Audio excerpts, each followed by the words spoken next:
मैं आपको बताने वाला हूँ सामाजिक विज्ञान। बहुत सारे बच्चे कमेंट कर रहे हैं कि सर आप सोशल साइंस की तैयारी नहीं करवाते हैं। तो देखिए मैं सबसे पहले इस चैप्टर का ऑब्जेक्टिव आपको बता दे रहा हूँ। इस वीडियो में 50 ऑब्जेक्टिव मैंने कवर किया है, जिसमें से लगभग ऑब्जेक्टिव पूछे गए हुए हैं और बहुत सारे ऑब्जेक्टिव जो है एग्जाम के व्यू से मैंने लिया है। यूरोप में राष्ट्रवाद कक्षा 10 सामाजिक विज्ञान है। ऑब्जेक्टिव क्वेश्चन है। पहला क्वेश्चन जो कह रहा है कि इटली तथा जर्मनी वर्तमान में किस महादेश के अंतर्गत आता है। तो इटली तथा जर्मनी जो है वर्तमान में आपको यहां पर से ऑप्शन दिया हुआ है, उत्तरी अमेरिका, दक्षिणी अमेरिका, यूरोप, पश्चिमी एशिया। तो देखिए इसका ऑप्शन जो होने वाला यूरोप, ठीक है, यूरोप के अंतर्गत आता है। ये क्वेश्चन पूछा हुआ, इटली तथा जर्मनी वर्तमान में किस महादेश के अंतर्गत आता है, तो यूरोप महादेश के अंतर्गत। दूसरा क्वेश्चन देखिए, फ्रांस में किस शासन वंश की पुनः स्थापना वियना कांग्रेस द्वारा की गई थी। फ्रांस में किस शासन वंश की पुनः स्थापना वियना कांग्रेस द्वारा की गई थी। इसमें देखिए यहां पर 4 ऑप्शन दिया हुआ है, हैप्सबर्ग, आर्लिया वंश, बुर्बो वंश, जारशाही। तो इसका आंसर जो होने वाला है बुर्बो वंश, यानी सी इसका आंसर सही होने वाला है, बुर्बो वंश। इस तरह के ऑब्जेक्टिव क्वेश्चंस पूछे गए हुए हैं। मेजनी का संबंध किस संगठन से था। तो मेजनी का संबंध यहां पर दिया हुआ लाल सेना से था कि कार्बेनरी से था, फिलिक हेरिटेरिया से था या डायट से था। तो देखिए इसका आंसर तो मैंने आपको पहले शो कर दिया था, लेकिन यदि किसी क्वेश्चन का आंसर आपको मालूम है तो नीचे कमेंट करके आप बता सकते हैं। नीचे कमेंट करेंगे तो आपको जो है उस क्वेश्चन का आंसर याद हो जाएगा और आपको जो है अच्छा फील होगा अगर आंसर उसका सही हुआ तो, ठीक है। तो कार्बेनरी से मेजनी का संबंध किससे था, तो कार्बेनरी से था।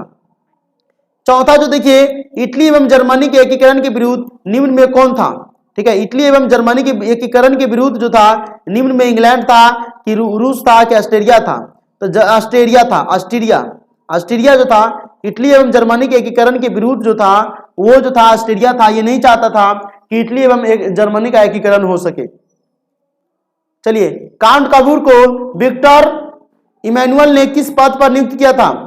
काउंट काबूर को विक्टर इमैनुअल ने किस पद पर नियुक्त किया था, सेनापति, फ्रांस में राजदूत या प्रधानमंत्री, गृह मंत्री। तो काउंट काबूर को विक्टर इमैनुअल जो था वह उसको प्रधानमंत्री के पद पर नियुक्त करता है। ठीक है, इसका आंसर ये होगा। गैरीबाल्डी पेशे से क्या था, ये था नाविक था। तो बहुत बार क्वेश्चन पूछा गया, बहुत इजी क्वेश्चन है और इस क्वेश्चन कई बार पूछा हुआ। गैरीबाल्डी पेशे से नाविक था। जर्मन राइन राज्य का निर्माण किसने किया था। जर्मन राइन राज्य का निर्माण ऑप्शन जो है उसमें भी हो जाएगा नेपोलियन बोनापार्ट। जर्मन राइन राज्य का निर्माण जो था नेपोलियन बोनापार्ट ने किया था। कह रहा है कि जालबेरिन कैसी संस्था थी। जालबेरिन जो है व्यापारियों की संस्था थी। जालबेरिन क्या है, व्यापारियों की संस्था थी। रक्त एवं लौ की नीति का अवलंबन किसने किया। रक्त एवं लौ की नीति का अवलंबन जो है वह बिस्मार्क ने किया था। किसने किया था, बिस्मार्क ने। रक्त एवं लौ की नीति का अवलंबन किसने किया, बिस्मार्क ने। 10 जो है, फ्रैंकफर्ट की संधि कब हुई। फ्रैंकफर्ट की संधि कब हुई, तो 10 नंबर का आंसर होगा 1871 फ्रैंकफर्ट की संधि हुई 1871 ईस्वी में। 11 नंबर जो क्वेश्चन कर रहा है कि यूरोप में राष्ट्रवाद का ऑब्जेक्टिव प्रश्न है। यूरोप में राष्ट्रवाद का ऑब्जेक्टिव प्रश्न है 11 नंबर। नेपल्स की क्रांति कब हुई थी। नेपल्स की क्रांति कब हुई थी, 1821 ईस्वी में। नेपल्स की क्रांति 4 ऑप्शन रहेगा, इसमें से चूज करना रहेगा। आपको बताना है 4 ऑप्शन में से कौन सा सही होगा। तो इसका 1821। चार्टिस्ट आंदोलन कहाँ हुआ था, कहाँ हुआ। चार्टिस्ट आंदोलन जो था उसमें फ्रांस में, ऑस्ट्रेलिया में, हंगरी में, इंग्लैंड में। तो इसका ऑप्शन हो जाएगा इंग्लैंड। क्या हो जाएगा, इंग्लैंड, डी नंबर। यूनान को एक स्वतंत्र राष्ट्र घोषित किया गया था कब, 1835 ईस्वी में कि 32 में कि 42 में कि 30 में। तो इसका आंसर हो जाएगा, एक मिनट ये हाँ, तो इसका आंसर हो जाएगा 1832 ईस्वी में। 1832 ईस्वी में जो था यूनान को एक स्वतंत्र राष्ट्र घोषित कर दिया गया था। कार्बेनरी संगठन किस वर्ष हुआ था। कार्बेनरी संगठन जो है 1832, 15, 10, 31, 4 ऑप्शन है। तो इसका आंसर हो जाएगा 1810। कार्बेनरी संगठन 1810 में हुआ था। एड्रियानोपुल की संधि कब हुई थी। एड्रियानोपुल जो था उसकी संधि हुई थी, ठीक है ना। तो संधि कब हुई थी, 1828, 1829, 30, 31, किस में हुई थी। इसका आंसर हो जाएगा 1829 ईस्वी में। कब हुआ था, 1829 ईस्वी में। एड्रियानोपुल की संधि किन 2 देशों के बीच हुई थी, तो इसमें हुआ था तुर्की और रूस के बीच में। एड्रियानोपुल की जो संधि हुई थी वो किसके बीच में हुई थी, तुर्की और रूस के। ऑप्शन ए हो जाएगा इसका सही। तो ये जो समझौता हुआ था एंड्रियानोपुल की संधि जो था वो तुर्की रूस के बीच में हुई थी। सेडान का युद्ध किनके बीच हुआ था? तो सेडान का युद्ध जो था फ्रांस और प्रासा के बीच में हुआ था। ऑप्शन सी इसका सही होगा, फ्रांस और प्रासा। क्या हो जाएगा? फ्रांस और प्रासा। पोलैंड के विद्रोह को किसने कुचल दिया? पोलैंड का जो विद्रोह हुआ था किसने कुचल दिया? रूस, ब्रिटेन, ऑस्ट्रेलिया, फ्रांस। 4 ऑप्शन है, जल्दी से इसका आंसर दिए। बहुत इजी क्वेश्चन, ये क्वेश्चन बीएम है, मतलब बोर्ड मॉडल है और क्वेश्चन पूछ भी सकता है। इसका आंसर होगा रूस, ऑप्शन ए। रूस जो था बहुत शक्तिशाली देश था, इसीलिए पोलैंड के विद्रोह को उसने कुचल दिया। सन 1870 में फ्रांस और प्रासा के बीच युद्ध कहाँ हुआ था? तो सन 1870 ईस्वी में फ्रांस और प्रासा के बीच जो युद्ध हुआ था वो सेडान में हुआ था, कि सेडेबा में, कि साइडान में, या फ्रैंकफर्ट में। इसका आंसर हो जाएगा सेडान। ठीक है ना। सन 1870 ईस्वी में फ्रांस और प्रासा के बीच जो युद्ध हुआ था वो हुआ था सेडान में। चलिए आगे हम आपको बता दें, यूरोप वासियों के लिए किस देश का साहित्य एवं ज्ञान विज्ञान प्रेरणा स्रोत रहा? यूरोप वासी जो था उसके लिए किस देश का साहित्य एवं ज्ञान, ठीक है ना, इसमें एवं के बीच में ये नहीं होना चाहिए, एवं ज्ञान विज्ञान प्रेरणा स्रोत रहा? तो जर्मनी, यूनान, तुर्की, इंग्लैंड है। 4 ऑप्शन है। आंसर मालूम है तो नीचे कमेंट कीजिए। चलिए ऑप्शन आपको हम देते हैं, इसका आंसर हो जाएगा यूनान की जो साहित्य था और ज्ञान विज्ञान प्रेरणा स्रोत रहा था उसके लिए। युवा इटली संस्था का विकास किया। युवा इटली संस्था का विकास किसने किया था? मेजनी ने किया था। युवा इटली संस्था के विकास, ऑप्शन ए ही सही हो जाएगा आपका। ये कौन किया था? तो मेजनी ने किया था। कौन किया था? तो मेजनी ने ठीक है ना, मेजनी ने किया था युवा इटली संस्था का विकास। चलिए, बिस्मार्क निम्न में से क्या था? तो बिस्मार्क जो था एक कूटनीतिज्ञ था चाणक्य के लिए, ठीक है ना, चाणक्य के, लेकिन चाणक्य के जैसा नहीं था। ठीक है, आगे देख लेते हैं। सार्डिनिया पीडमाउंट का शासक कौन था? सार्डिनिया पीडमाउंट का शासक जो था वो था विक्टर इमैनुअल जो था इसका शासक था। यूनानी स्वतंत्रता आंदोलन के दौरान कौन ब्रिटिश कवि शहीद हुई थी?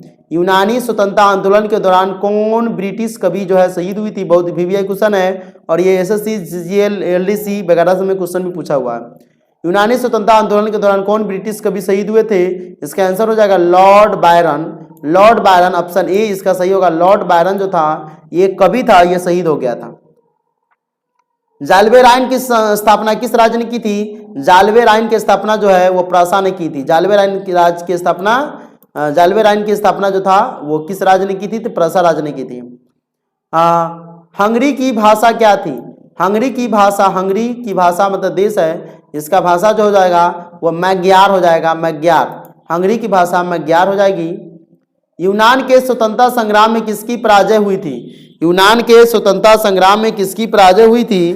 तो यूनान के स्वतंत्रता संग्राम में जो हो जाएगा वो पराजय होगा तुर्की की। किसकी पराजय होगा? तुर्की की। यूनान की स्वतंत्रता संग्राम में तुर्की की पराजय हुई थी।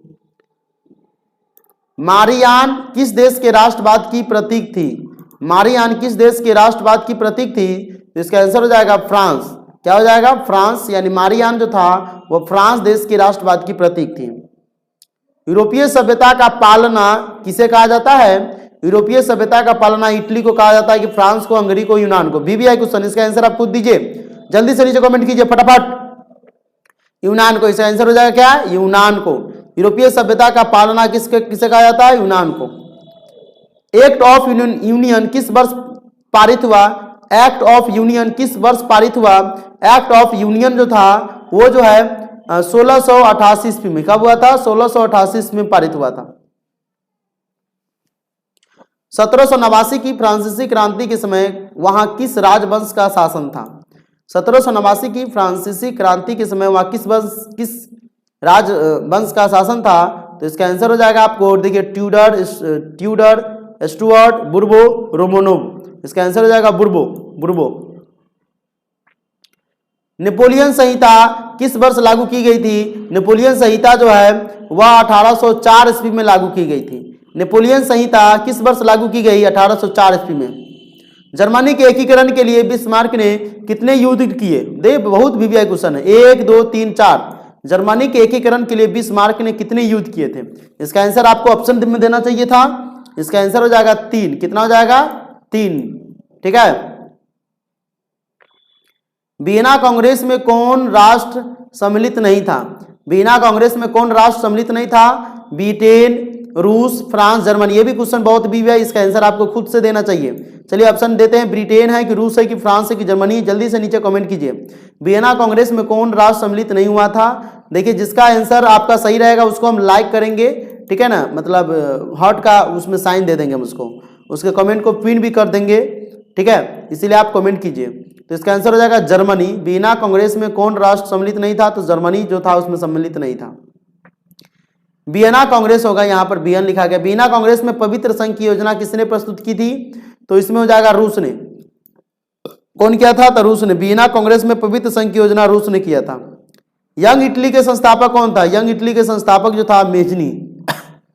यंग इटली के संस्थापक मेजनी था। फ्रांस के किस राजा ने कहा था अंग्रेजी राजा की भांति शासन करने की अपेक्षा लकड़ी काटना अधिक पसंद करूंगा? फ्रांस के किस राजा ने कहा था कि अंग्रेजी राजा की भांति शासन करने की अपेक्षा लकड़ी काटना अधिक पसंद करूंगा? फ्रांस के किस राजा ने कहा था? लुई 16वां ने, नेपोलियन पापा ने, या लुई नेपोलियन ने, या चार्ल्स दसम ने? चार ऑप्शन है, तो चार्ल्स दसम ने ये कहा था, ठीक है ना। ये वर्ड जो था बहुत विवेक क्वेश्चन है, कहा था कि हम अंग्रेजी राजा के साथी शासन करने की अपेक्षा हम लकड़ी काटना अधिक पसंद करूंगा। प्रासा का शासक कौन था? प्रासा का शासक कौन था? Napoleon Bonaparte, Napoleon third, Victor Emmanuel या विलियम प्रथम? तो प्रासा का शासक जो था वह था विलियम प्रथम। विलियम प्रथम जो था प्रासा का शासक था। यूरोप का मरीज किसे कहा जाता है? यहाँ किसे का छूट गया हुआ है। यूरोप का मरीज किसे कहा जाता था? तो हो जाएगा तुर्की को। तुर्की को यूरोप का मरीज कहा जाता था। नेपोलियन ने जर्मनी में किस संघ की स्थापना की? नेपोलियन ने जर्मनी में किस संघ की स्थापना की? ट्रांसपेडेंट संघ, सिसिलेपाइन संघ या राइन संघ? या फिर एक और ऑप्शन इनमें से किसी नहीं, तो इसका हो जाएगा राइन संघ की स्थापना की थी, ठीक है, राइन संघ। नेपोलियन ने जर्मनी में राइन संघ की स्थापना की थी। किस संधि द्वारा स्वतंत्रता यूनान राष्ट्र की स्थापना हुई थी? तो देखिए यहाँ पर स्वतंत्रता का पाई छूट गया है, तो इसका आंसर हो जाएगा एड्रियानोपुल की संधि द्वारा। एड्रियानोपुल की जब संधि हुआ था तो स्वतंत्र यूनान राष्ट्र की स्थापना हुआ था, ठीक है ना। यूरोप में राष्ट्रवाद, यहाँ पर देखिए यंग यूरोप की स्थापना किसने की थी? काबूर ने, मेजनी ने। यंग यूरोप जो था किसकी, कौन किया था? बिस्मार्क ने, गैरिबाल्डी ने। मेजनी जो था वह यंग यूरोप की स्थापना किया था, मेजनी। नव गुएलफ आंदोलन कहाँ हुआ था? नव गुएलफ आंदोलन जो था वो जो हुआ था वो हुआ था इटली में। कहाँ हुआ था? इटली में। नव गुएलफ आंदोलन इटली में हुआ था। मेटरनिक कौन था? मेटरनिक जो था वो जो था ऑस्ट्रेलिया का चांसलर था। मेटरनिक ऑस्ट्रेलिया का चांसलर था कि प्रासा का चांसलर था? इसका आंसर हो जाएगा ऑस्ट्रेलिया का चांसलर। मेटरनिक कौन था? ऑस्ट्रेलिया का चांसलर था। कार्बोनारी की स्थापना किस वर्ष हुई थी? तो 1810 में। कार्बोनारी की स्थापना 1810 में। 1830 की क्रांति के बाद फ्रांस में किस प्रकार का शासन स्थापित हुआ? 1830 की क्रांति के बाद फ्रांस में जो है निरंकुश राजतंत्र या संघीय शासन व्यवस्था, गणराज्य या संवैधानिक राजतंत्र या निरंकुश राजतंत्र? तो निरंकुश राजतंत्र सही होगा। लाल कुर्ती नामक संस्था का संगठन किसने किया था? तो देखिए बिस्मार्क ने, कि काबूर ने, मेजनी ने, गैरिबाल्डी। बहुत बीबीआई क्वेश्चन है, बीएम बोर्ड मॉडल क्वेश्चन है, इसका आंसर आपको खुद देनी चाहिए, ठीक है। लाल कुर्ती नामक संस्था का गठन किसने किया था? तो गैरिबाल्डी ने। इसका आंसर क्या हो जाएगा? गैरिबाल्डी ने। राष्ट्रवाद की अवधारणा का जन्म किस घटना से माना जाता है?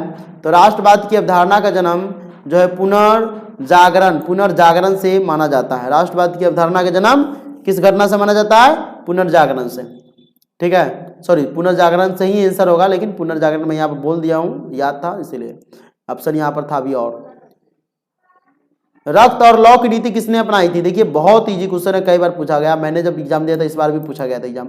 बिस्मार्क ने रक्त और लौ की नीति अपना कर दी। किस युद्ध के बाद जर्मनी का एकीकरण पूरा हो गया? क्रीमिया का युद्ध है ऑप्शन में, और सेडाओ का युद्ध है, प्रासा डेनमार्क का युद्ध है, और सेडान का युद्ध है। तो सेडान के युद्ध के बाद क्या हुआ था? ये जो है जर्मनी का एकीकरण पूरा हो गया था। किस संधि द्वारा जर्मनी का एकीकरण पूरा हुआ था? तो इसमें भी ऑप्शन दिया हुआ, तो फ्रैंकफर्ट की संधि द्वारा। फ्रैंकफर्ट की संधि द्वारा जो है क्या हुआ था? जर्मनी का एकीकरण पूरा हुआ था। जर्मनी एवं इटली का, ठीक है ना, जर्मनी एवं इटली के एकीकरण के समय फ्रांस के शासक कौन था? फ्रांस कहा जाता है, तो लिखा गया होगा। तो इसमें था नेपोलियन थर्ड। जर्मनी और इटली के कर्ण के समय फ्रांस के जो शासक थे नेपोलियन थर्ड थे, ठीक है, नेपोलियन थर्ड, ये इसका ऑप्शन होगा। तो टोटल 53 क्वेश्चंस मैं इस वीडियो में करा दिया हूँ। लगभग 15 से 16 मिनट का वीडियो बना है।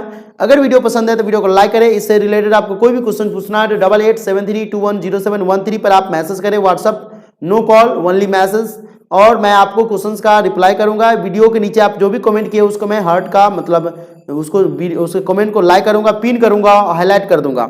चलिए वीडियो को लाइक कीजिए और चैनल को सब्सक्राइब कर बेल नोटिफिकेशन ऑन कर लीजिए। मिलते हैं अगले वीडियो में। जय हिंद, जय भारत।